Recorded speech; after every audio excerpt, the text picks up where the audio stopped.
திடீர்னு வந்து ஆலோசனை கூட்டம் நடக்கும், திடீர்னு நெஞ்சு வலிக்கு நெஞ்ச பிடிச்சுவாரு. திடீர்னு ஆலோசனை கூட்டம் நடக்கும், திடீர்னு அப்படியே மூக்கு விடாம இப்படி இழுத்துட்டாரு. மெட்ராஸ் போகும்போது இழுத்துட்டாரு. அப்புறம் போய் பார்த்தா ஒரு ஆள் நெஞ்சு வலிக்கிறது நெஞ்ச பிடிச்சிட்டாரு. அப்படி நான் சொல்றேன் உங்கள்ட்ட ஓப்பனா. அன்னைக்கு ஒரு மழை காலம் பாண்டிச்சேரி நாங்க போயிருந்தப்ப அப்பதான் மூச்சு இழப்பு வந்துச்சு எனக்கு. அதுக்கு காரணம் என்னன்னா மழையில நனைஞ்சிட்டேன்.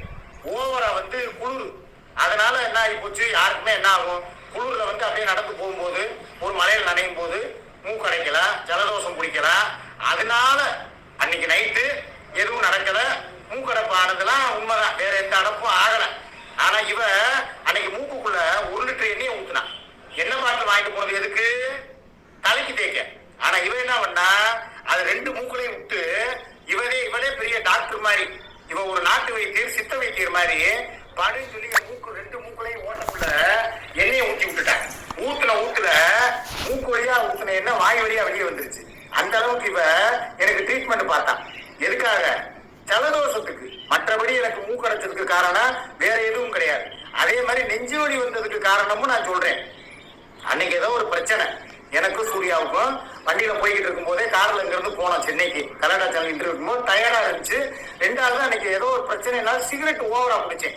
அன்னைக்கு மாத்திரம் இங்க இருந்து மதுரையில இருந்து சென்னை போறதுக்குள்ள 3 பாக்கெட் சிகரெட் குடிச்சு விட்டேன். அப்ப அந்த 3 பாக்கெட் சிகரெட் குடிச்சதுனால அதோட அடுத்த கட்ட வேலைகள் ஆலோசனை கூட்டத்துக்கு போகும்போது ஒரு லேசா ஒரு மைல்டா ஒரு நெஞ்சு வலிக்குன்னு சொன்னேன், அவ்வளவுதான். உடனே அதுக்கு என்ன பண்ணா, அமிர்தாஜனத்தை எடுத்து என் நெஞ்சில தடவி விட்டான். நெஞ்சில மட்டும் தடவி விட்டதுல அது கொஞ்ச நேரத்துல சரியா போச்சு.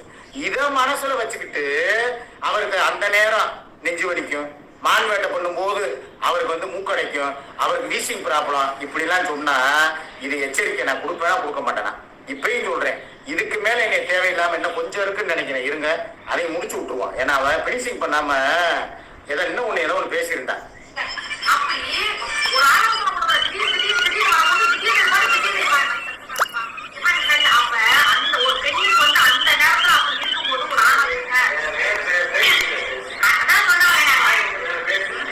நானே வந்து சொல்லிட்டேன், நானு வேற பேச்சு இருந்தா பேசு, உன் வேலையை மாத்திரம் பாருங்க.